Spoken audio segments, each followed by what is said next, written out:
Bismillah, Alhamdulilah, wa salatu wa salam ala Rasulillah. Assalamu alaikum, everyone. Alaykum salam. First of all, I'd like to thank our audience for coming and for attending this event. And I'd also like to thank our guests, Abdu and Guled, aka Inspire for Change, for being here. It's me, Umar Zabib. I'm hosting this event on behalf of YYT, Yasin Youth Tours. And we hope that it's going to be an enjoyable and beneficial discussion for all, inshallah. So I'll start with the brother on my right. If you'd like to introduce yourself and maybe mention something special about yourself.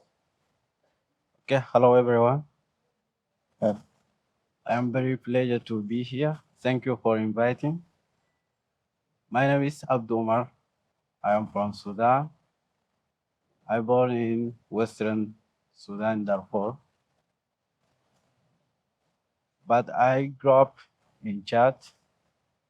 I left Sudan. That's okay. That's enough. Just that. And tell us one thing special about you.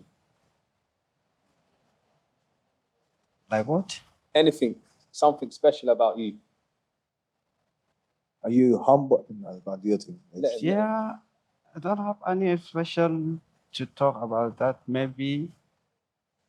Okay, something special about me. Yeah, I have a metal rod in my leg for life. In my leg, I have metal. I had an accident in a car hit me, and I have a metal rod in my leg for life. This is unique about me. Tell us something. No, I don't have like these things. Anything, could be I'm anything. normal. Yes. And never been in accident or something like that, but Anything special about you. I don't have Okay, we'll come back. Yeah. No, this is something special about. No, first you need to introduce yourself. Well. We know you're famous, but maybe No, some people don't know you. My name is Assalamu alaikum rahmatullah barakatuh to everyone. My name is Guled, and I'm also known as Inspire for Change, and I'm a youth worker / motivational speaker / and student of knowledge, inshallah. And yeah, that's what's up. Yeah, and you can find Guled on social media, Instagram, Snapchat, YouTube, mashallah, very entertaining, inspiring videos, and also educational to an extent, mashallah, tabarakallah. And you could share something special about yourself as well, please, Guled. Something special about myself. Well, I know there's many things special about Guled, but just one for now. I've got a clean soul, alhamdulillah. And I think that's what Allah has blessed with me, and I'm so happy. Yeah, alhamdulillah. Yeah, alhamdulillah. So yeah, you guys say Allah Mubarak in the cameras, by the way. We don't want no iron in it from here, innit? I mean, people, innit? Give me a brother. That's what's up, inshallah. Okay. Abdu, did you manage to think of something? No. No. Are you fast? Are you quick? Are you good at football? Oh yeah.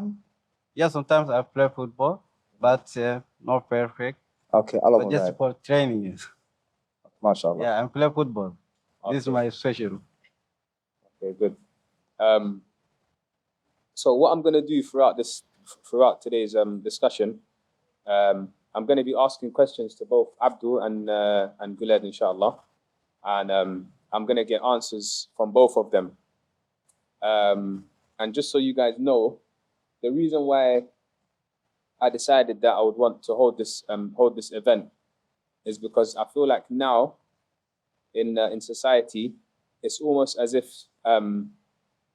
some lifestyles, which may not be the most correct or the most great, can sometimes be glamorized. So there could be a person, he's changed his ways from living a certain lifestyle in the past, and now he talks about it online, and it's almost as if he's promoting this lifestyle. There's nothing wrong with speaking about your past or going over stories of happenings that have gone past. However, I believe that these stories that are told, they should be told with a reason and in order to benefit the people. Someone like Guled, Inspire for Change, mashallah, he's got plenty of stories. But it's as if every time he tells a story, at the end of it, he leaves a message. And he explains why he's told this story and what you can take from it, which could help you in your life, or if you ever come across a similar type of situation. And that's the reason why I thought it would be good to have him to have him here today. Alhamdulillah. So I feel like this discussion, we're going to be able to compare between the two stories. So the title on the poster that was sent around, or the title of this event, is H.O.T.R.O.T.S. H.O.T.R.O.T.S. And that stands for harder on the road or on the sea. Harder on the road or harder on the sea. Because the lifestyle that many of these people glamorize today is called road life, or road man, or whatever you want to call it, yeah?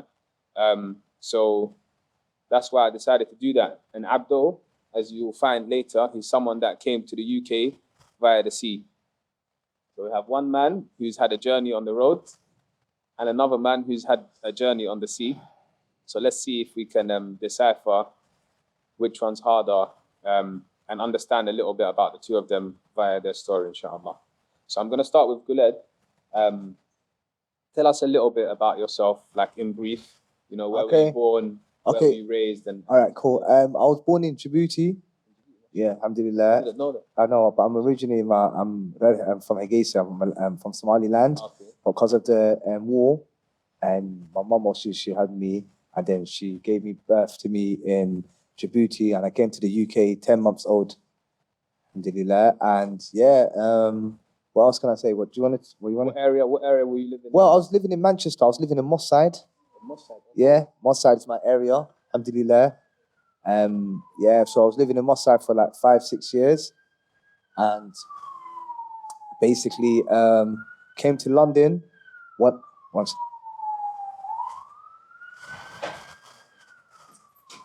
Just in case, innit? I like it. That's what I was thinking. It's a draw out. It's a Saturday today, innit? Like, what do you expect? It's definitely go off. So yeah, basically, I come to London when I was like 6-7 years old. Alhamdulillah, I was originally from West all my life. My family's from West, so I moved to Southall. West London, yeah? Yeah, West London, Southall, originally. And then eventually I moved to Acton, South Acton Estate. And from there, my parents... South Acton Estate. Yeah, Acton, yeah, it's notorious. Alhamdulillah, it's a lot better now than what it was before. Yeah. But yeah, man, definitely, man. So I left my parents' house. I left school. But I want to... You guys just want to ask me, or we're going to bounce... No. How are you going to do it? Carry on.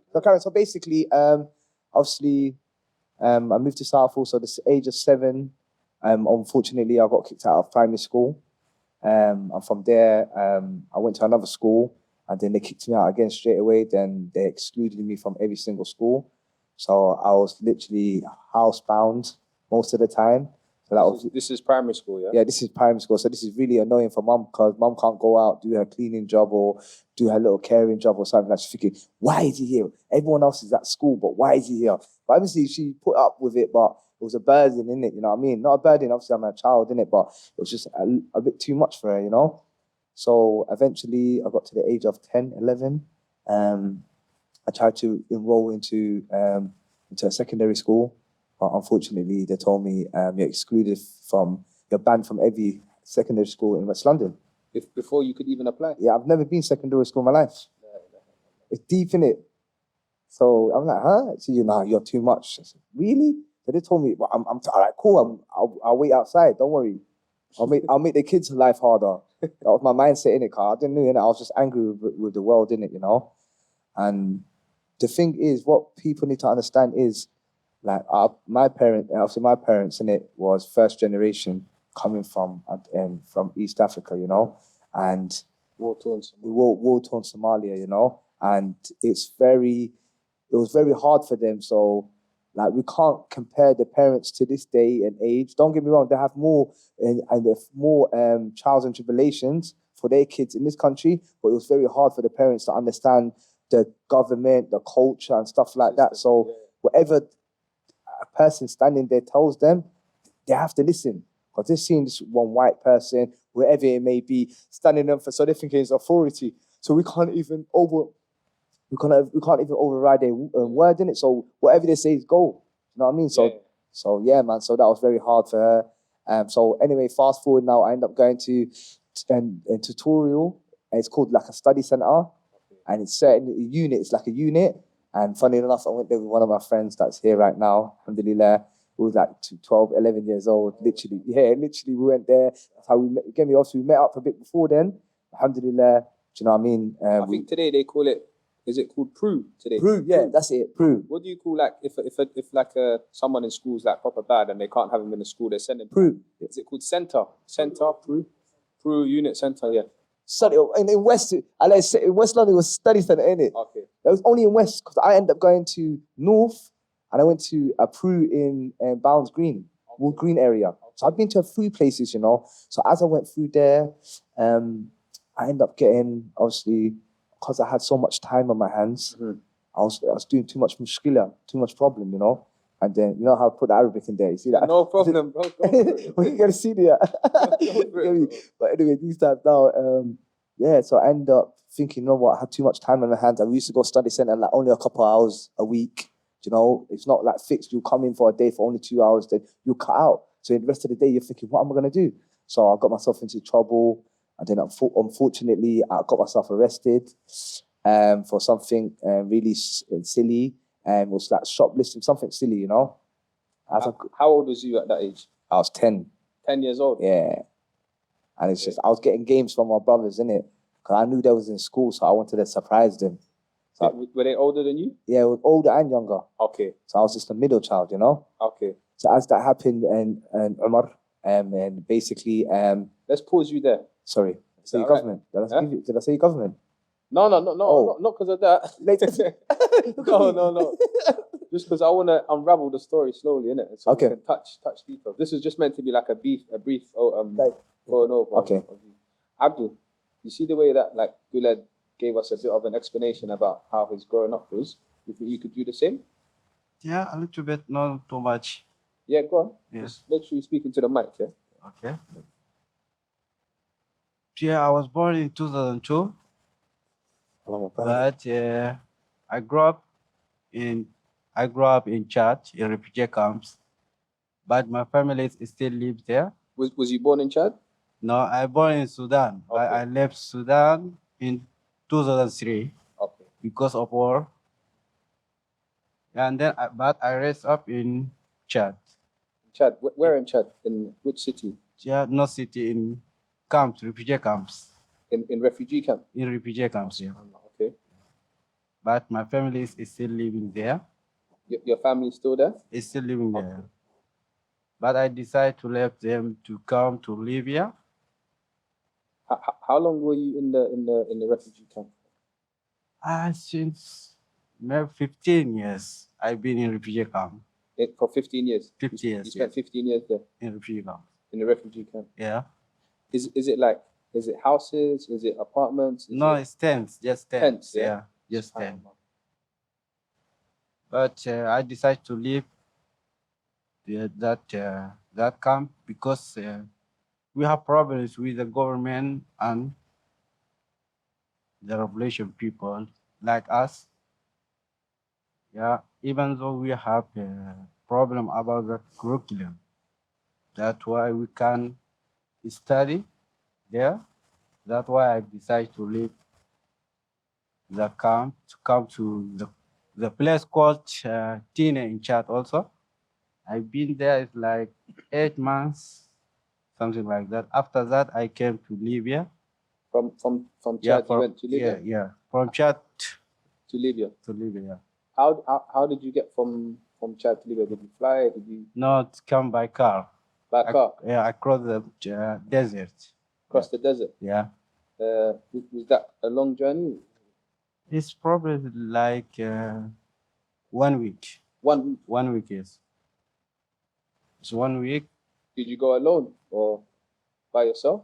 No, it's by car with other people, like maybe like 20 people. 20 people? Yes. So like a minibus?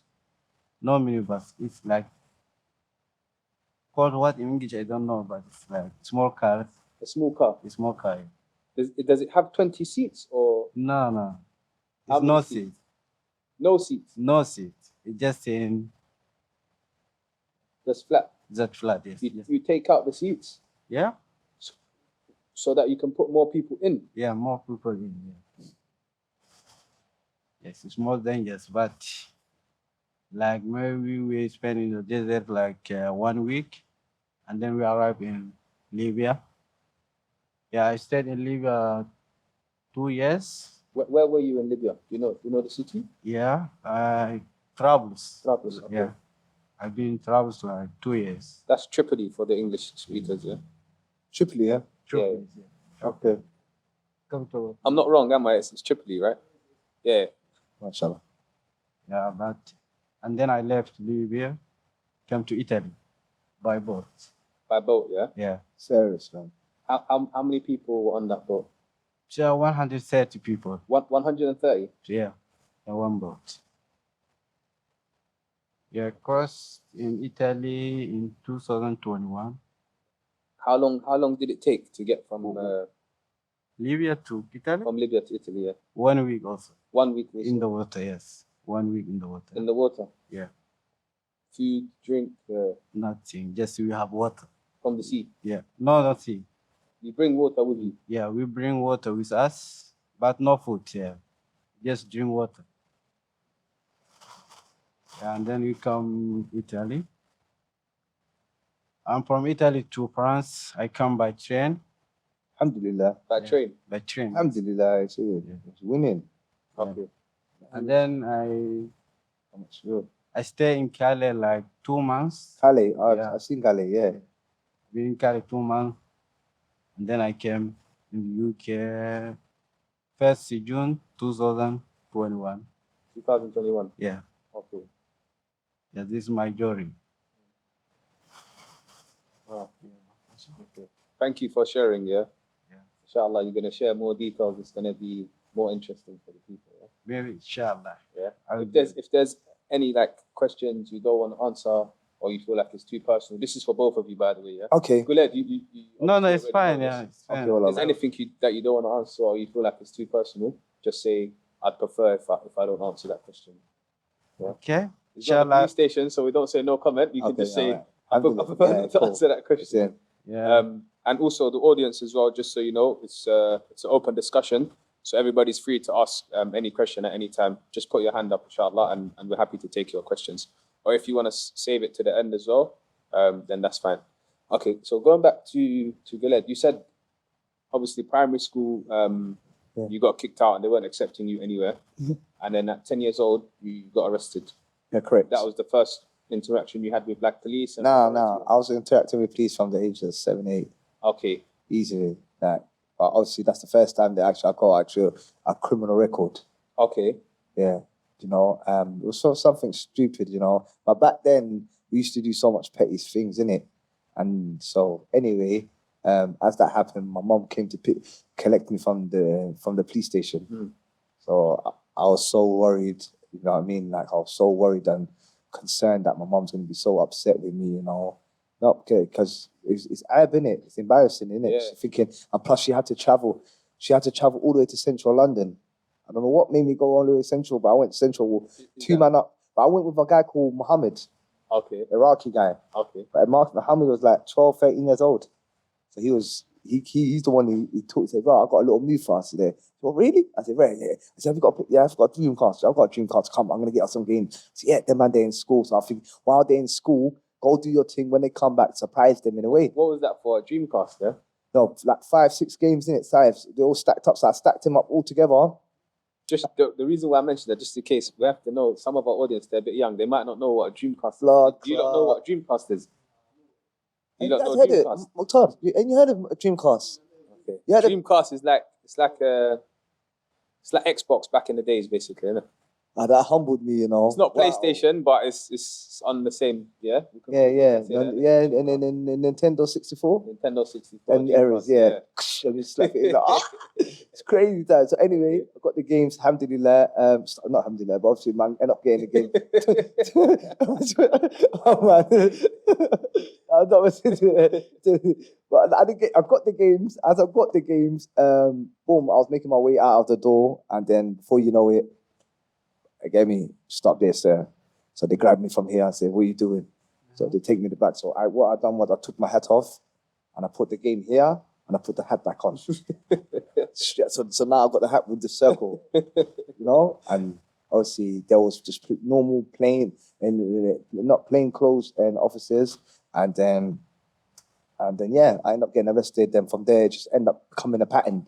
You know, I just end up getting. I got a caution. Then it end up become consistent because, like, obviously, my mother had 6 boys in it. Consistent as in more crime. Yeah, crime. Yeah, it just became a habit. And then I was just outside all the time, man. I was just outside people's schools. I was just, you know what I mean? Like, I was just waiting for my friends, like for them to come out of school. I used to go to tutorial. Then tutorial was the point where I ended up getting put in care. I was in a children's home by the age of 13, you know. Wow. Yeah, because I kept getting so much convictions, you know. And I got like 6 convictions by the time I got to like 13. And they were like, wow, this guy's going to end up doing the mad thing. We need to grab him now, you know. So, you know, when the government feels like they can't control you, what they do is, and they tell the parents, well, if you seem like you can't control your child, we're going to give him to local authority care. So I went into foster care, you know. I went into foster care. It's as if they kind of set you up because they didn't want to have you in school. So, like, what did they expect you to be doing? And then when these issues happen, they want to take you away from home, which is obviously, I don't know the rest of your story, but I suspect that probably made things 10 times worse. Yeah, man. But it was just like, I felt, it was all right. I didn't see it as a problem. Only when I got older, it started affecting me, you know, mentally, you know, spiritually, you know. Only when I'm younger, I had so much energy, you know. That's why a lot of people get it, and what a lot of people get mistaken, yeah, it's all fun and games now while you're young, while you've got the energy. The devil will make you think, yeah, everything's cool. Before you get to know it, all them effects, what goes around comes around. So all the energy you put into the wrong places when you was young, it's going to affect you when you get older. So make sure whatever energy you put in while you're young, make sure it's something that's going to help you in your long run, longevity, you know? Yeah. Your life is not all about just thinking about today. You have to think about tomorrow. And I was just thinking about today. You know, most of the things that I got arrested for was just something that I wanted today. It's not something that I planned for the next 1, 2, 3 years. And if you plan for the future, then it will keep us humble. But if you want everything now, then probably majority, 70% of the prison population is because they want things now. You know, so that's just a little thing, just you get me. So yeah, as that carried on, I was in care. I moved around. I was just, you know, I lived in West London for a bit. Then I moved to South London in care. Didn't get along with it in the foster carers, children's homes. Then I went to Tottenham. After Tottenham, I went outside London. Outside London, I came back to London. Went to East London. Then one of my aunties gone. Throughout this period, were you still like in contact with your actual family? Oh, yeah, imagine they had me living 10 minutes away from my mum. They had you living 10 minutes from your mum? Yeah. Were you allowed to visit? Yeah, I'll just go home and they say, you know what, okay, bam. But guess what they used to do? They had me in care. They had me in care and they had me on 5 o'clock curfew. You were 5 o'clock curfew? Yeah. Crazy, man. Listen, the sun's beaming in summertime. So I'm thinking, what do you mean? I'm looking at the time and literally I'll be in, you know how BMX, we got the chipmunks in the back. Yeah. So my brother, you got 2 minutes. Bam. But what I used to do was I used to live on the second floor. But when I know the stuff is not about, I used to climb down. So I've always been around people that have authorized me. And I hate being controlled in a way, you know, because I've always got told when to eat, how to eat, when to sleep, and when to wake up, you know. And it gets to a point where your mind just says, you know what, I had enough. I don't want this no more, you know. It's deep, man. You know what I mean? So whoever comes into my life and they feel like they may come in as a positive figure or to try to help me, but it feels like that mindset of authority behind me, you know, I feel like, is this person trying to control me? You get it, man? So it's just, alhamdulillah, though, I'm just growing out of it as a person. And it's just me being honest, you know? I think from that, you can take, maybe it means you're meant to be a businessman, inshallah. You're meant to be an entrepreneur, meant to pave your own way, push yourself and have your own rules. So you don't have to listen to no one. Yes, Umar, Allah Mubarak, Jazakallah khair, man. So maybe you should be like completely independent in a way. Self-made, innit? Yeah. That's why I'm self-made to Allah, innit? Yeah. My job is for Allah. I do Allah's work, man. And you can be the leader and you can set the rules for other people, inshallah. Yeah, definitely. That's what's up. Yeah. Alhamdulillah. Inshallah. Inshallah. Barakallahu feek, man. Thank you. Abdu, let's go back to the journey where you said there was 20 people in a car going from Sudan from Chad to Libya for 1 week, yeah? I've heard like stories, and I had an uncle, my mum's brother, when I was about 15 years old. He did the same thing from Eritrea. So he left from Eritrea, crossed the border into Sudan, and he did all of that. And I've heard stories of like people going through the desert, and there's people who live in the desert, the Bedouins. Yeah. And like apparently, you can tell us if this is true or not. Like if they catch you, they can hold you like a hostage. They can kidnap you, and they tell your family that they have to pay money to let you go, or they can kill you, or they can do certain things. Do you know if this is true, or have you experienced anything like this? No, that is true, but This is true, yeah. yeah, that is true, but it's hard to explain the people to live like this. Yeah, but yeah, I think that is true. When the person is cross that things or have relationship between that countries, to even you born here, he listen a lot about that things between desert and between Sudan and Libya. There is desert. The desert is people is like called It's better. nobody shares. Sorry, my English is not No, good. don't worry. Yeah. Sorry. Tourists. Tourists. Torres? Kidnap people in the from desert Oh. need Hem- money from. What do they call Oh, that? Highway? You call it what do you call it? Highwaymen? Highwaymen? No, basically, What do you call it? hijackers. Yeah, hijacker. Yeah. Yes. Yeah, you're right. When it got there, it's you. Maybe you find it hijackers. If you are not lucky, if you are lucky, you will cross to Libya like that. If you kidnap, yeah. If you have money, your family has money. You're okay. Yeah, it's you. But if you don't have no money, you're dead already. and what? Kill you. Yes, it's no joke with there. If you have money, you are okay. If you don't have money, maybe you call your family.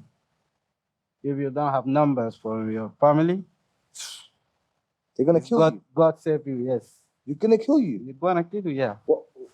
Why would they kill you? What are they gonna do if you're dead? They didn't care about the life. They care about the money. Yes, they need money. If you have money, you have survived.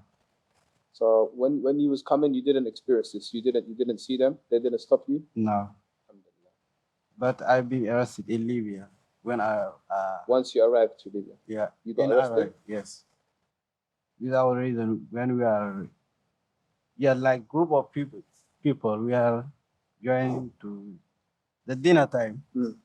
Yeah, we don't know that people if they come attack to us without any reason. At that time we are in that house like 10 people. We live together. In one house. Yeah. Big house or Yeah, it's like flat. a flat? Yeah, flat. What, 1 bedroom, 2 bedroom? No, it's like three rooms. Okay. Yeah. A little bit of luxury after Yeah, the luxury. 20 guys. Yeah, it's okay. Well, it's okay, but there's come attack to us there, taken to us in the prison, like 6 months. I've been in prison without any reason In Libya. in Libya. Yeah. How's the prison in Libya? I can't explain that. This is in Trablus as well, yeah? In Trablus, yeah. It's hard to be in prison without reason.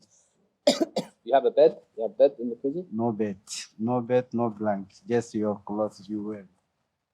Nothing in there. You get food? Sometimes. Like what kind of food? You caught spaghetti? Who? Spaghetti pasta, yeah. Yeah. Spaghetti. Yes. What about like shower, toilet, phone calls? Maybe 15 days you have one. 15 days. 15 days you have shower. One shower. One shower, yes. 15 days. Yeah, it's hard to explain about the situation. Sorry about that. Don't worry. It's not hard. You're doing absolutely fine. Yeah. You can explain whatever you want, however you like. Don't worry. Yeah. Yeah. And then there's a hard life, hard to live in Libya. Yeah, begin from. Yeah, if you have money in Libya, also you have money. You will pay. Okay. If you not pay, maybe you call your friends or your relative you have in Libya. It's okay. I think generally in Africa, across Africa, I think I've learned that if you have money, then you live like a king, and if you don't, then life is tough. Besides prison, generally the whole of Africa, if you have money, then life is beautiful. Beautiful, yeah. But if you don't have money, then life is extremely hard. Huh? Yeah, some stories you listen, but you can't believe it. Yeah, even you listen, just listen like stories in books. When you're reading a book, you listen to story, but you can't believe it. But some is our life in that place. Now everything I listen from that place, I believe it. I've been through like this situation. So when you hear people's stories, you say, yeah. Yeah, it's fine. Yeah, it's true. Oh, That's hard to live there. so you was in prison, what, 6 months? 6 months. Yes. 6 months. And then they released you? No, I'm running from prison. You ran away? You escape. I escaped from prison. Wow. Yeah. Let's go. Prison break. How did you manage to escape from the prison? Yeah, we was at like 200 people in one room. 200 people. 200 people in one room. How big is the room? This Maybe the size of this place? yeah, maybe like this. Or maybe bigger? A bit? No, it's smaller. I think smaller than 200 people in here. 200 people. But you are a lot of Sudan people living together. That's why we decided to escape from. How did you guys escape? Yeah, in Ramadan we escape in Ramadan. In Ramadan? Yeah, in iftar time. Allahu Akbar. They said that dua was powerful. In iftar time they give us food. In that time we decide to Bahso. run in that. Just run out, yeah? Yeah, it is best way we thinking about that and decide to run from that place. But also we lost friends in that place. Yeah, it's shooting. While we are running, they are start to shooting us. But we are lost like 10 people in that place. Whilst you was running away? Yeah, it's killed. 10 people got shot? Yeah, we already killed. And then another people survives. After you ran, where did you run to? Where did you go? Yes, in Libya is generally you speak Arabic, you can survive yourself. They speak Arabic, you can lie to them. And then you call your friend, you get phone, call your friend, they pay money, and you go in your friend's place. If you don't speak Arabic in Libya, you can't survive. When you are running, you are already arrested. No way you go run away. So you went to, after you left from the prison, how long did you stay in Libya again before you left to Italy? 2 years. 2 years you stayed in Libya. Libya. And then you took a boat to Italy, yes. To Italy. Yeah. Did anything crazy happen on that journey across the sea? Or Shia for me is in sea is better than in Libya. On the sea? Yeah. Why is That's that? why you die already. You are not suffering in the water. It's okay. You die. But you live and suffering is not coming together. That's why I prefer to boat to leave that place.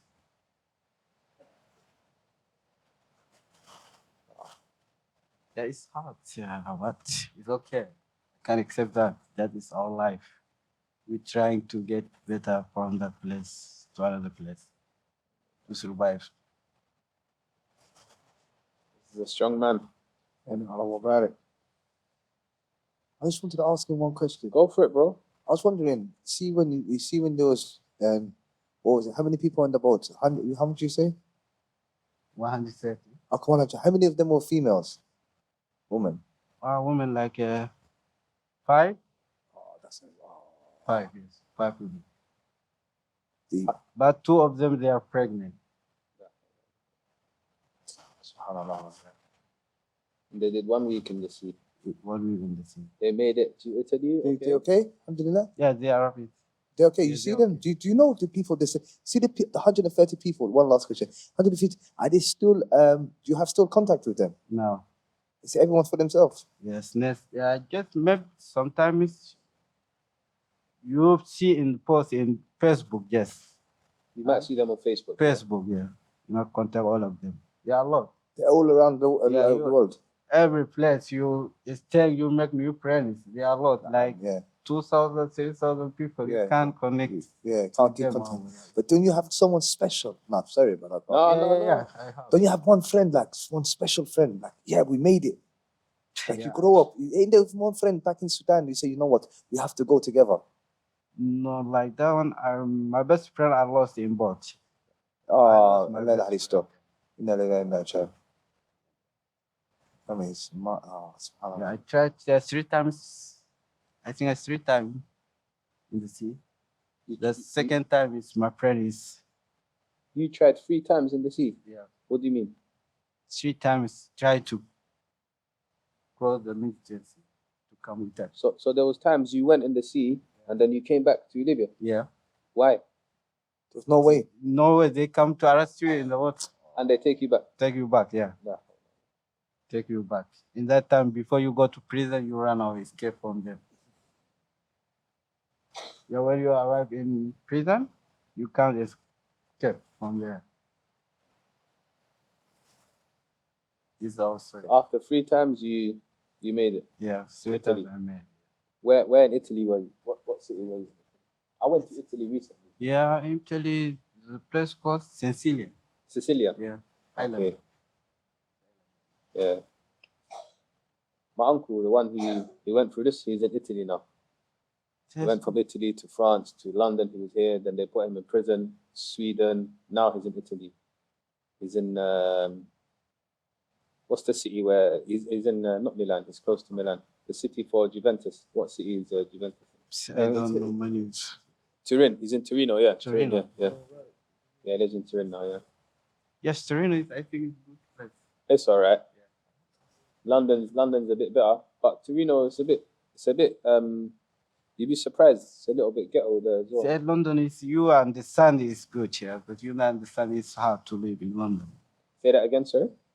Yeah, if you understand the way live in London, Yeah. it's easy to live, but You don't understand. you understand it's hard to live in London. Difficult, yeah. Difficult, yes. Inshallah, with time, if you stay here with us, it will get easier for you. Inshallah. Slowly. Inshallah. You already have good English. Alhamdulillah. You're already starting to dress like us from London. You got the swag. you got the drip. Yeah. No, I think it's Yeah, I'm doing my thing, bro. Inshallah, take your time. yeah, I take compliments. Inshallah. I'll take compliments. He said, I'll take that. I'm humble. Yeah. He's serious. Inshallah. Okay. Back to Galed. So, you had the curfew, yeah. Yeah, 5 p.m. indoors. yeah. Night time, you sneak out. Yeah, sneaked out, yeah. Okay. And this was like what, 13? I was 12, 13, yeah, 13, 12, yeah, 13, yeah, 13, 14, yeah, 13, 14. How long did you have to stay in care for? 2 years. 2 years. Yeah, a year and a half, 2 years, yeah. Until the age of what? 15? And then gradually, alhamdulillah, my dad's sister, Okay. and my Yeah, aunt, you mentioned your auntie. Sorry, bro. yeah, my auntie Zainab, my dad's sister, like, she I wouldn't say favorite card, just in case the other aunties are watching. Yeah. But get me, she's one of my good friends. Okay. She's like, you know what are you doing? Like what's this about? Like, this told me this is embarrassing. Mhm. Like, you're my brother's son, innit? Now all of this, man, we need to get you back to the family. Mm. She's like, cool, you know what? I'm gonna take you under care. Okay. Yeah. So I was a foster care at my auntie's house. Oh wow. Alhamdulillah. Alhamdulillah. So she took that. She said, "No, you have to come live with me." So I was living, but I still had that rebelliousness in me. So she had other kids, and she, as much as I was there, I kept coming home late. I was even given a 10 o'clock curfew when I was 13, 14. I was coming home 1. And my eldest my cousin, Abdurrahman. Abdurrahman, my eldest cousin, used to come to the door and say, "What was this?" But I dare you to come late one more time. And then, boy, I came late one time. He smoked me, man. Woof, woof, woof, woof, woof. My older cousin, my girl cousin came down the stairs, rather. Said, "Stop it, what are you doing?" Had a little nose trickling down my blood. It's minor anyways, my brother, innit? Obviously, I forgive him, it's minor, innit? Yeah. Then I said to myself, bam, it's like, cool. And the next day I said to myself, I have to go home early.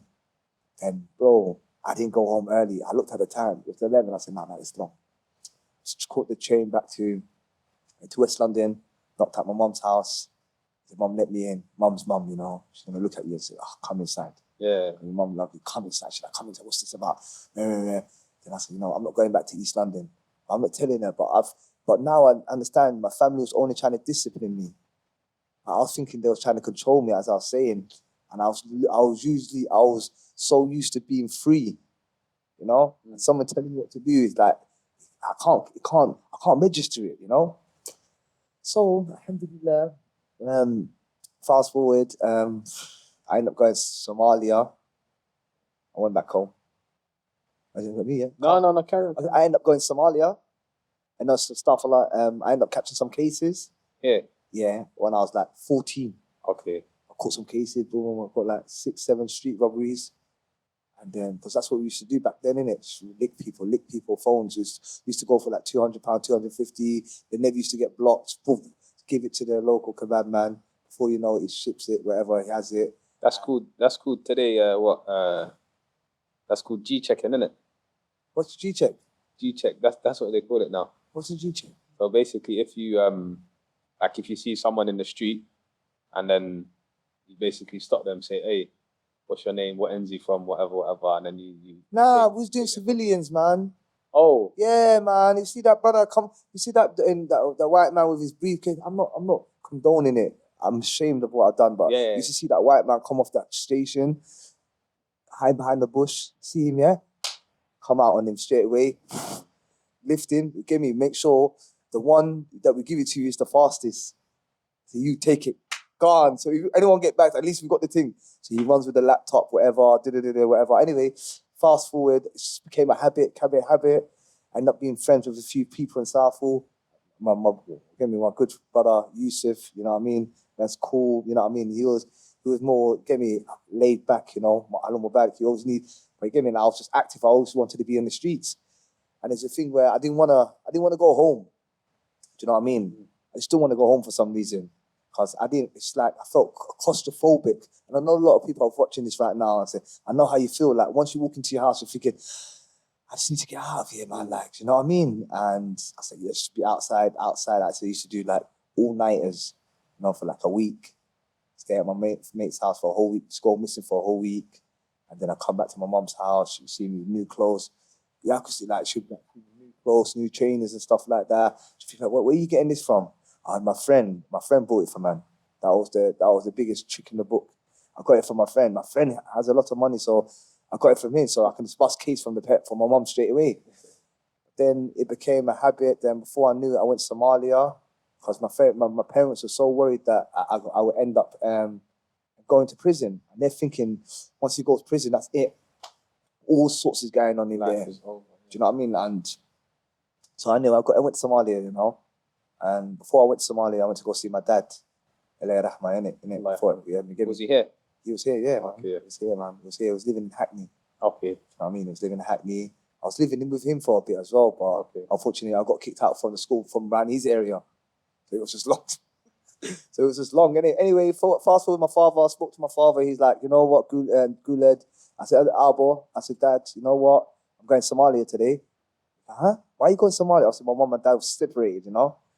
That's one of the effects of this country, you know? Like the parents, it's very hard for them to stay together. And most of the parents, I'm talking from a Muslim background, like the deen keeps you together. Yeah. Do you know what I mean? And he gave me that. So alhamdulillah, obviously they separated. So my dad's like, you know, what I want to tell you is, Guled, you go to Somalia, so I wouldn't advise you to go there. I'm like, why, Dad? I said, why? He's like, basically, I want you to learn, you know? I want you to study here. You have education here, free education. I don't know out there. I don't know. So I just know here, you know? So I'm thinking to myself, so why, Dad? So you know what? If you're going to go out there, make sure you stick with your uncle, innit? His older brother. Just stick by him, you know what I mean? He's your uncle. Whatever he says, listen to him, you know? And just go out there. So I went out there eventually. But there was one of my mates, one of my other mates were out there. So, do you want to start or shall I carry on? Of course, bro. Okay, yeah. So one of my friends were out there, with my childhood friend as well. But he got kicked. He got kicked out. I couldn't say kicked out, but he got deported, or Dakan Alice they say, just like 6 months, 3 months before me. So I've gone out there. I'm looking for him, my friend. I'm like, where's he? And he said, then I found him. Alhamdulillah, I ended up finding him. Unfortunately, the first day I landed in Somalia, I got robbed. So I got a taste of my own medicine. You know, locals in Somalia. Yeah, local lads. Ate me alive. What goes around comes around, doesn't it? Yeah, like obviously what goes around in it. What you give out is what you get back in it. So boom, I've landed He was the guy coming off the train. Yeah, I was the guy off the plane. Literally, I came off the plane like so. Boom, I was silly in it because at that time, obviously, at a young age, I started getting intoxicating myself heavily. You know, because I'm thinking it's something cool. But then I find out the after effects when I got older, and a lot of people don't get to get old. Some people lose their minds and stuff like that. But anyway, I started smoking when I was young. So I'm looking. So as soon as I came there first day, I'm looking. You know what weed is, isn't it? You know weed? Yeah, no. You know what? Yeah. He said, yeah, I know my too. I'm outside. No, I'm joking. Joking. So basically, I was looking for some weed. I was like 14. Where can I go buy some weed? So I see some. You are working with weed. No, I'm smoking 11. Oh. 11. You're like, man. I know, man. It's just. Yeah, it's like carry on. Alhamdulillah, it's good. You learn when you're young. So when you're older, it gets boring. So you see the people that are older now, and you trying all these things. Nah, you're not missing out on nothing. No, you are okay. And I hate it now. You know, I hate it. You know, I hate it, man. I got bored of it, man. It's not mine. It's a chapter in life. Alhamdulillah, in life, it's like a chapter. You can have chapters in life, yeah? Why would you want to stay on the same chapter for the rest of your life? Yeah, of course, yeah. The book is going to be interesting if you keep changing the chapter. So life is like that. You have to grow in it. Yeah, even you turn to another chapter, someone is guiding you, you understand much, and then... My guy, he's with it. He's with it, you know. You're with it, bro. Thanks, man. You're on point. But yeah, hello? Yeah, it's working. Yeah. And so basically, yeah, I end up going there. Then I met these lads. So then I met these boys. There's like, I asked them for, and like, well, I want to get some weed. The local boys, you know. But guess what the local boys say to me? They say, I'm from Europe. They speak, yo, man, what's up, man? Where you from? He said, I'm from Holland. And the next one said to me, he's from Germany. The other one said, I'm from Canada.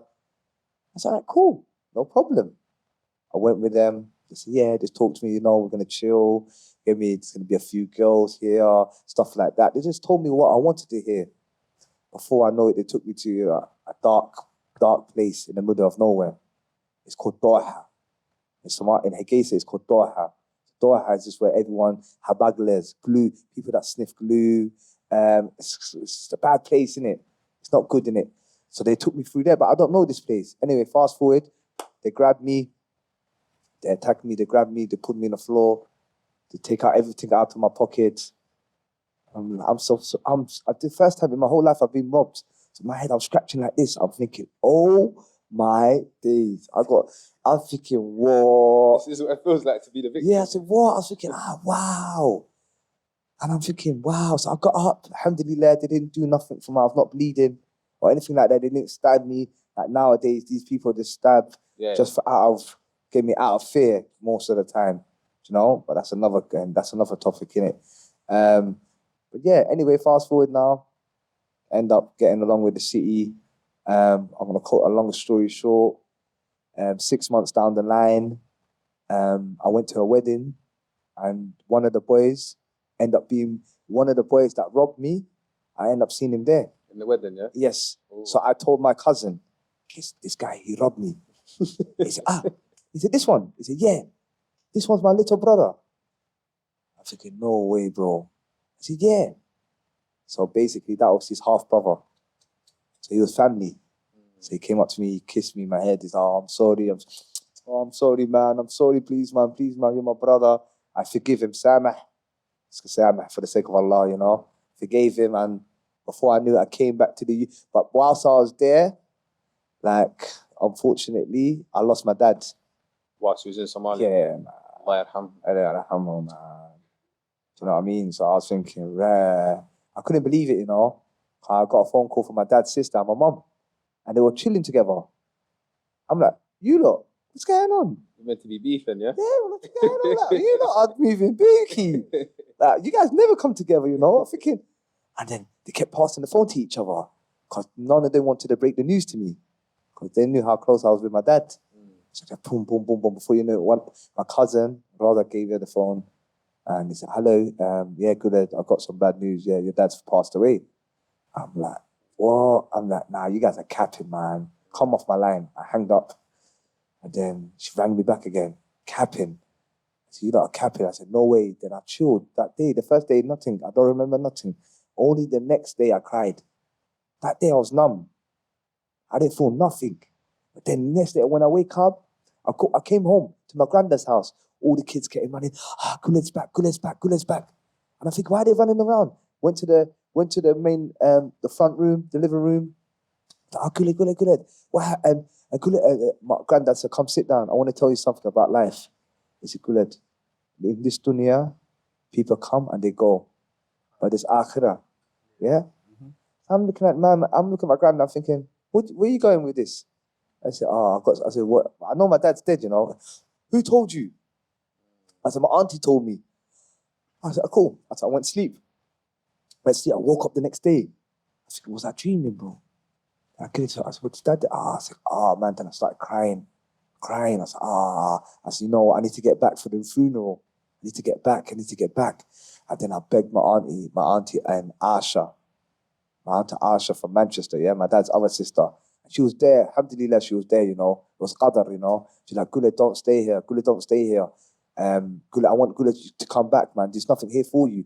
And I had 1 month left of my passport and it was going to be expired. So my mum planned for me to stay there and not go. Even after your passport was going to get expired. Yeah, because she thought, you know what, that's what they thought, you know, he can stay there. Once he gets there a bit older, he gets used to his culture, his deen and stuff like that. Her intentions were always sincere. Of course. Give me alhamdulillah. Maybe at that time, it was a bit just it was a post-impact situation, what she thought. But then, obviously, down the line, but alhamdulillah, you know what I mean? But anyway, fast forward now, I ended up coming back. As soon as I come back, obviously, I had them cases. They put me in prison straight away. At the airport? Yeah, man, they bagged me straight away. Bam. Oh, damn. On Christmas Eve. Say that again, sir? On Christmas Eve, on the 24th of December, they bagged me straight away. So they put me in prison straight away. So as they give me 6 months. Just saying, well, this one's hotel.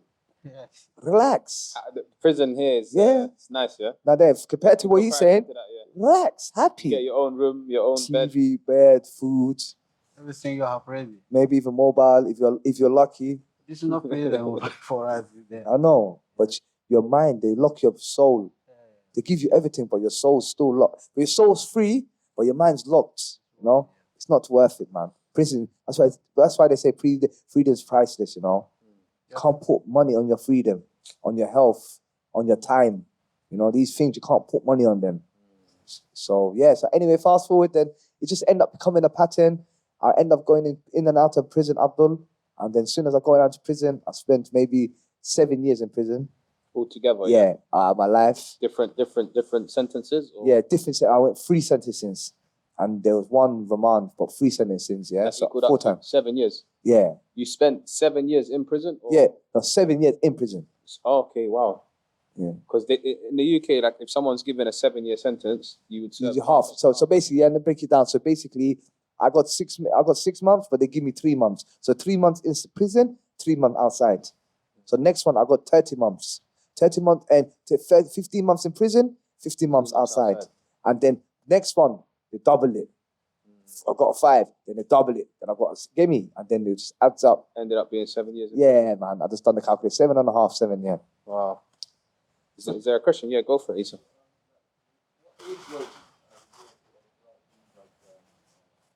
This is my best teen of years. So this is between 15 and 23, 24. Yeah, I started prison 15, yeah. Yeah, alhamdulillah. Guys, remember, questions are open, yeah? So anytime if you've got any questions, feel free to just raise your hand and pose a question. Yeah, go for it. Yeah.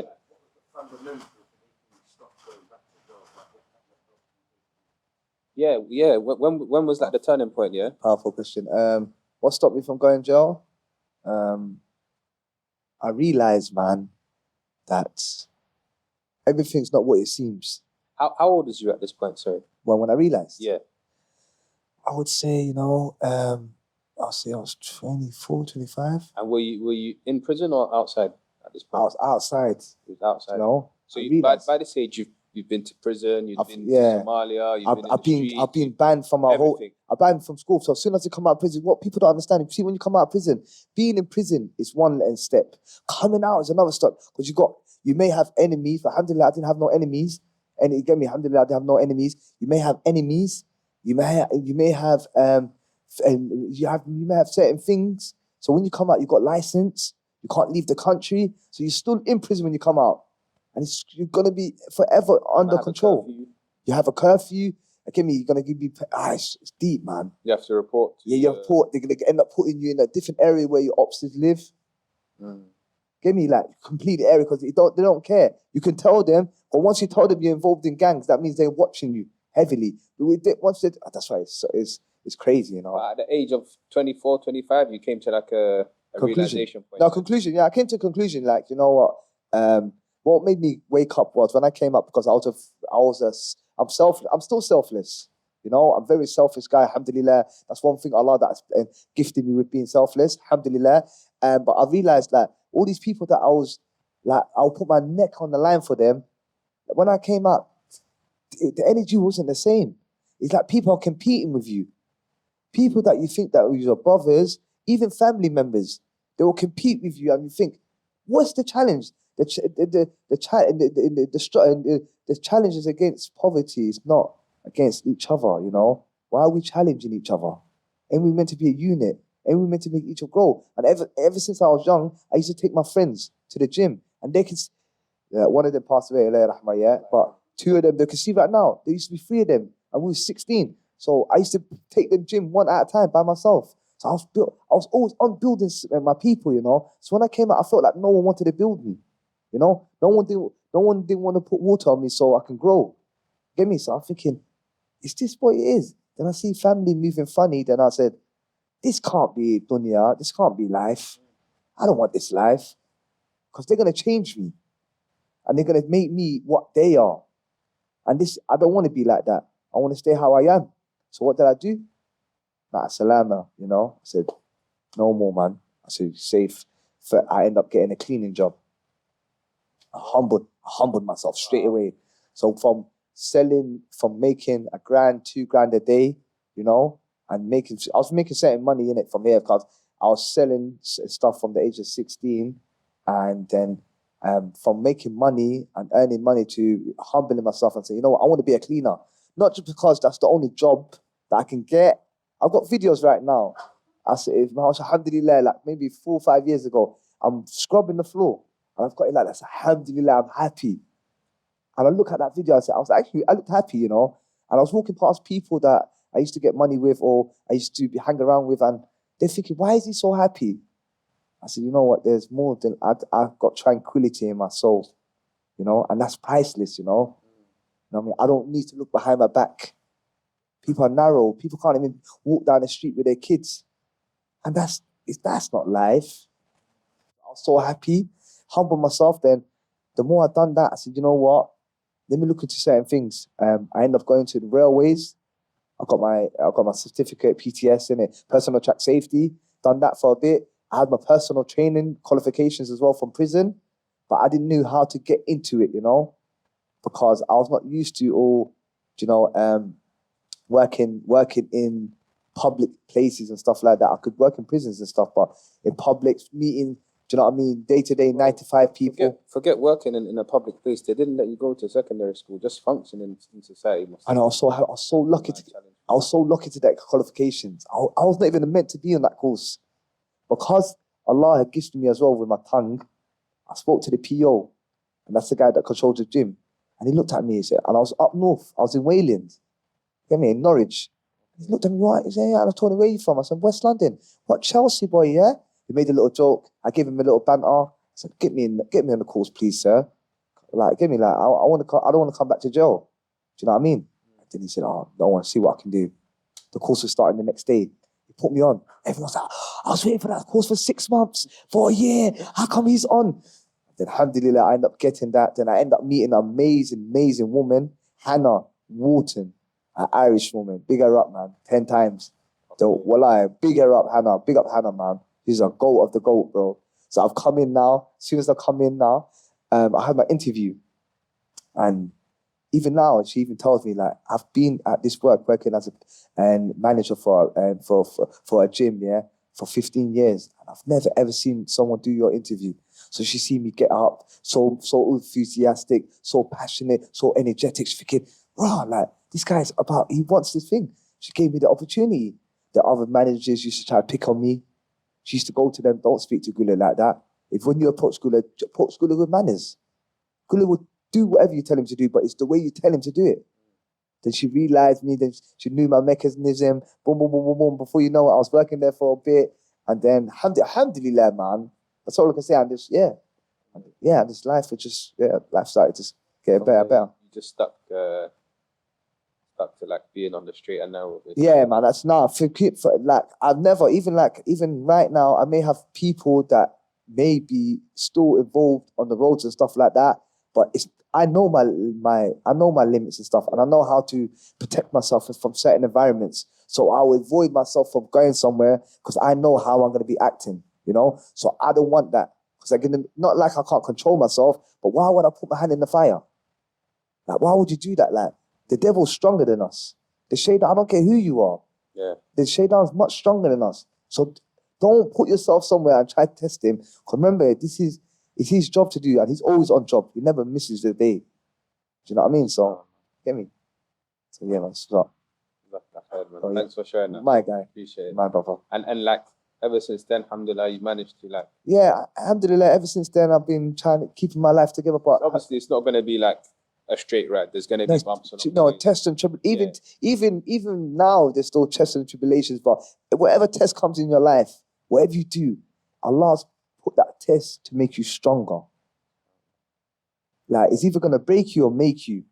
And if you stick close to Allah, nothing's going to ever break you. Allah says in the Quran, لا يكلف الله نفسا إلا وسعها. Allah will not burden a soul except with that which is from there. Yeah. And Nabi Muhammad sallallahu said, إذا أحب الله عبدا أبتله.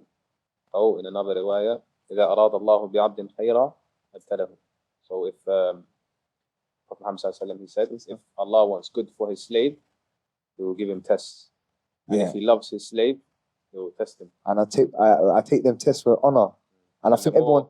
Obviously, the harder the test, the more difficult the test is. And that's because Allah knows that you can handle it, and because He loves you more and He wants you to get closer to Him. And one thing I'm going to advise the people is, Allah, don't get attached to anything in the dunya. Allah will test you through that. Whatever, I'm saying it. I know a lot of people, don't get attached to anything too much, man. Because that test is going to come from that. And Allah's going to make you stronger through that, you know? And right now, you're going to be attached to something, but the only thing you should be attached to is to God. Don't get me wrong, you got family. You get me? You got things that you have to do. You got charity. But don't get too attached, man. Because this dunya is just only temporary. And He's testing, man, this. He's letting man know, yo, don't get attached. I'm only here as travelers, you know? Obviously, build your life and stuff like that, but that's what I'm trying to say, I'm not going on like no preacher and that, but yeah, this is what I'm saying, man. Don't get attached to anything, man. Well, let's come back to Abdu quickly. Once you was in Italy or Sicily, how many years did you spend there? How was your time there? What was you doing? What was the journey like? Were you working? Were you studying? Now you're in Europe now, right? That's the goal for. Yeah, but in Sicily we just staying for the like in both in code something.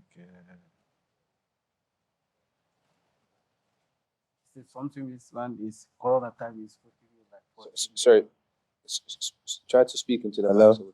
Yeah, it's like the place you putting you like 14 or 15 days. Is that called what in English? Like a center? Yes, the center. Okay. I've been there like 15 days. And then they took us from Sicily to the place called Khartoum.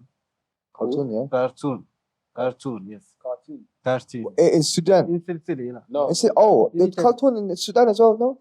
Khartoum. There is. Oh, there's two different ones. Yeah, Yes, it sounds Khartoum, similar. It's the same. There's a place called Khartoum. Hello. Yeah, it's called Khartoum, not Khartoum. Khartoum. Okay. Yeah. And from that is they left us like 15 days. They said you have to go everywhere you want to go. So I said, why they let to us like that? Yeah, maybe you are telling us what we want to do in this country. We don't know everything. That we don't know anything about this country. Maybe tell us we do like that thing. We need someone guiding you to doing step to by live your step. life, how to it set is. yourself. Yes, yeah. Yeah. Like that. But they said you are free to go. But in that time we decided to leave Italy. Yeah, you know what's funny? When I was Yeah. there in Milan, I saw loads of people just sleeping outside the main station. Yeah. And I asked my uncle, like, what's this about? They said, in Italy, if they give you like leave to stay, if they allow you to remain, Yeah. they just tell you go. They don't house you. They don't give you a place to stay. They don't help you with work. They don't give you somewhere to study. They just say you can stay in the country and that's it. Go. Yeah, and that is good. But we tried to live with my friend, yeah. But in that time we don't have money. Even not telephone to connect with the family or for someone or use the Google the way where we're going. But we are taking directly to from there to come to capital. Capital of Italy. Yeah, Rome. Rome. Yes, we spent there like 3 days, and then we take the train. From there, we arrived in Bordeaux. The in Bordeaux is called In France. Is it the border of Italy and France? yeah. Okay. We arrived there, and then we cross. We come to France. Yeah, even we come in France in Paris. Even now, we are find the people living in bridge. In the bridge, yeah, In under the the bridge. yes. But even there, we not find anyone to guiding us or telling us. This is in Calais or in Paris? No, in Paris. Okay. Sudan. Yeah, in Paris. But we find someone from Sudan. We talking. We are coming new people. We don't know what we want to do or what we want to do. He said in Paris is hard, difficult to live here. Maybe you go to Incali, you find the organization, they giving you food or clothes, even shoes. You stay there like 1 month. You understand where you want to go, or if you want to live in France, you decide. He said to us like that. We went to Calais with my friend. We spent there like 1 week. In Calais. Yeah. Okay. You don't understand anything. And then my friend said, we have to leave this country. I said, where? He said, in the UK. How can we go? We try to cross the sea. He said like that, yeah. And then we decided to cross the sea. Even there is we cross by boat. By boat again? Yeah. From Calais to UK, yeah. the UK? We arrived here by boat. Wow. Where in the UK did you arrive? In Dover? And in Dover, yes. Yeah, we been in Dover 1 day, and then from there we went to Gatwick Airport, I think. We've been in there like 4 days, and then we arrived in Wembley. In Wembley? Yes. I've been in Wembley in hotel like 12 months. 12 months? 12 You're living months in the hotel? In a hotel, yes, in Wembley. Who put you in there? The The authority? government gave it to me. Government? Yeah, government. Okay. Yeah, been here like 12 years, and then I moved to Croydon. Now I'm living in Croydon. Now, they gave you a house in Croydon? Yeah. By yourself? No, in sharing house. Shared house? Yes. I'm still not get the document. Okay. I'm still waiting for the thing. But you have your own room now? You have your own place? No, everything is shared. Nothing is. You share the single. room as well? Yeah. Okay. With who do you share with? Someone else from Sudan? Or? Yeah, someone from Sudan is. Okay. So at least someone you know, someone you understand. You Yeah, have same culture, same. yeah, we understand now. It's fine now. Slowly, slowly. So, We'll see. But we're still living in hope. Don't know. still living in hope. Yeah. Do you have communication with your family in Sudan or in Chad? Just I listen to it. I'm not communicating directly with them. Okay. They don't have phone. They don't have phones. Yeah. My brother has phone, but he's not living with them now. He's not with them. Yeah. But someone is from there. I call him and listen the news for my family. Why did you initially? Because I'm sure when you was in Chad in the refugee camp and you wanted to make this journey to Europe, Yeah. so you knew you was going to go through the desert to Libya in the Sahara. You knew that you was going to have to cross the water. You knew this was going to be a long and a hard journey, right? You knew this already. Why did you say to yourself, "I need to do this. I need to make this journey"? Why? What pushed you? It's the life. The life is pushed to me like that way. Yeah, living in refugee camps is harder than you living in another country. Even you want to do no good education, when you can't help your family, that's why you are get man. You don't know how to help your family. You decide to work or travel to everywhere. You feed your family and build your life. That life pushed me to getting that journey. So you feel as though you have a responsibility as a man to help your family? Now I don't know, but I live in hope. Now I don't have anything in my hand to help my family, but I don't know in future will be or not. Inshallah. Yeah. Inshallah. Allah will open for you, inshallah. Allah Yeah. yaftah lak. Inshallah. I wish that. Inshallah. Inshallah. Any questions from the audience? Anybody got anything they want to know or they want to ask? Yes, please.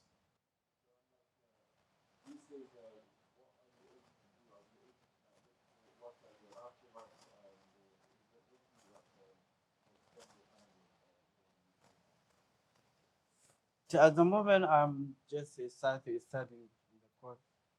In the You want me to repeat the question? Oh, the question that Isa asked is, if I'm not mistaken, correct me, Isa. Yeah? At the moment, what are you able to do? Are you able to work? Are you able to do anything practical with your life, basically? now I'm in the moment I'm studying. I'm started studying, but in the future I want to work. But now it's not allowed to work. I don't have any document to allow to me work. That's why I'm just waiting. Yeah, after I get a document or permission to work, I will see what can I do. Inshallah. Yeah. Inshallah. Okay. I think we've been speaking for like an hour and a bit now. Alhamdulillah. Allah just flows in it. To be honest, I don't know. For me personally, the stories from both of you and what I've heard, I could probably sit here for like a lot longer and continue to delve and to dig deeper into your stories. But because of time and because of everybody here, So maybe I have a question to ask you them. you want to ask them the question? Yeah. Yeah, of course. Yeah, my question is how I can man if I don't have the man influence in my life. Say that again. How I become a man. Yeah, a man. Yeah. If I don't have the man influence in my life. So are you saying basically you don't have your A role father? model. Basically. Yes. No, your father is not around? No one is around here. Okay. Yeah. So how can you become a man if you don't have a man? Yeah, I don't have person influence in my life. It's guiding me or something like that. That's Yes, his question. Yeah. Yeah, he's looking for an answer from the audience, if anybody's got an answer. Let's try someone else. Yes.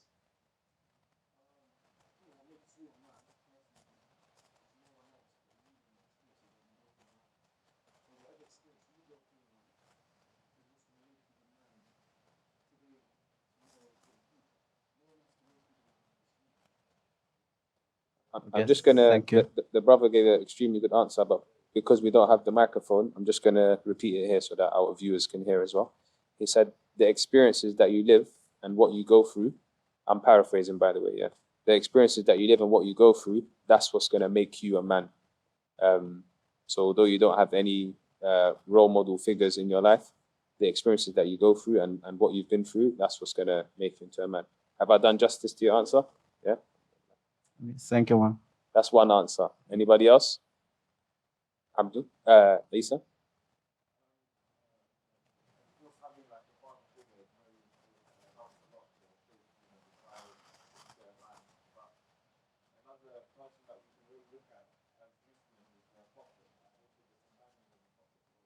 Assalamu.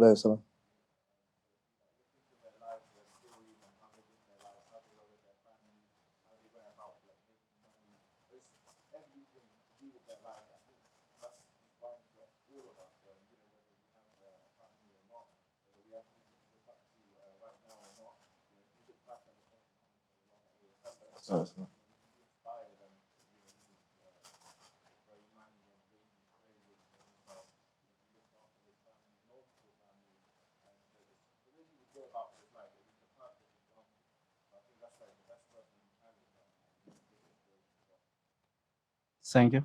Once again, just for the purpose of our viewers and listeners, the brother, his answer was that even though some of us might not have fathers or role models in our life, we can look at the Prophet Muhammad sallallahu alaihi wasallam and his companions and how they were and how they did and how they dealt with family, how they dealt with business, how they carried themselves in society, and we can take examples and lessons from their lives, and that can help to shape us, and we can use that as we can use them as role models for our lives. Anyone else want to give an answer? I just want to say thanks for having me on. No, let's stick to the question. Oh, is there a question? Yeah. You didn't hear the question. He asked the question to the audience. I was in what? Sorry, well, I was gazing for a second. No, that's all right. What was the question? He basically said, how can I become a man and learn to become a man if I don't have like a role model or figure to influence me? The best thing is just, as you said, follow the Sahabas and what they went through and stuff like that. But obviously, stick to Allah, innit? And once you stick to Allah, Allah will guide you. He'll bring people into your life to make you a man. Just have the right niyyah, have the right intentions. And everything, you just meet someone just on the middle of the road. Like, how? It's qadar, innit? How's that? Have tawakkul Allah. Yeah, yes. Tawakkul. Have tawakkul always. Thank you. Don't balance. Tawakkul always. Yeah. Okay, thank you. Yeah, it's fine. Is that okay? Yeah, it's okay. Do you have any final words to wrap up? Do you have any final comments you want to say? Anything? No, it's okay. That's enough. Guled, would you like to say any final words? Pray before you get prayed on. Pray before you get prayed on. Yeah. Alhamdulilah. Jazakallah khair for having me on. Yeah. No, jazakallah khair for coming. Any final questions? Anything anybody wants to add? Yes?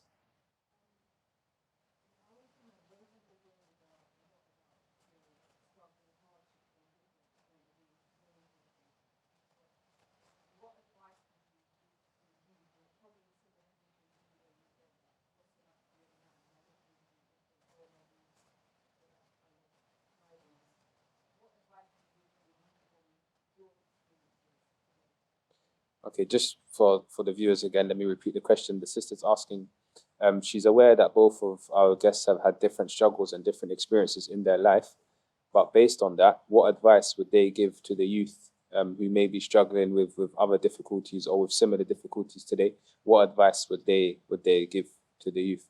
I'm going to put that question to Guled, inshallah. So, sister, basically, the question is that she asks, and the best advice that I can give is you guys don't look up to these day and age. I'm not saying there's some people in social media that are positive, but don't look at social media and look for guidance. If you're looking for guidance and you're looking for someone that's sincere, and actually you can read a book, you can learn from a book more. It could be any book, but that book, you know, that person writing it, that person was genuine when they were writing that book. But this person may have a hidden agenda. So don't get me, always read between the lines, but you can never go wrong reading a book. That's the advice I want to give. Because the book's always going to be sincere.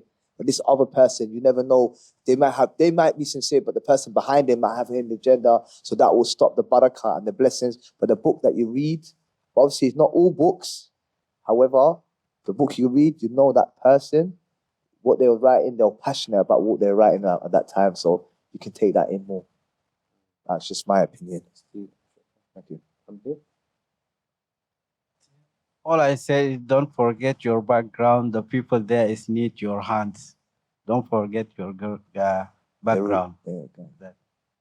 Yeah, that can be like a big a driving factor for a lot of people. A lot of us who may have families back home, or we have families even here that we want to support and help, thinking about them constantly and reflecting over their situation and wanting to improve that can be a driving factor for yourself and for the person that you want to become. And when you find that there may be obstacles along your journey or you experience some difficulties, then you can just think about these people that you want to support and you want to help, and that will help you to come over and continue with your push. Yeah. Has that done justice for your question? Yeah. Okay, good, inshallah. I think we should wrap up here.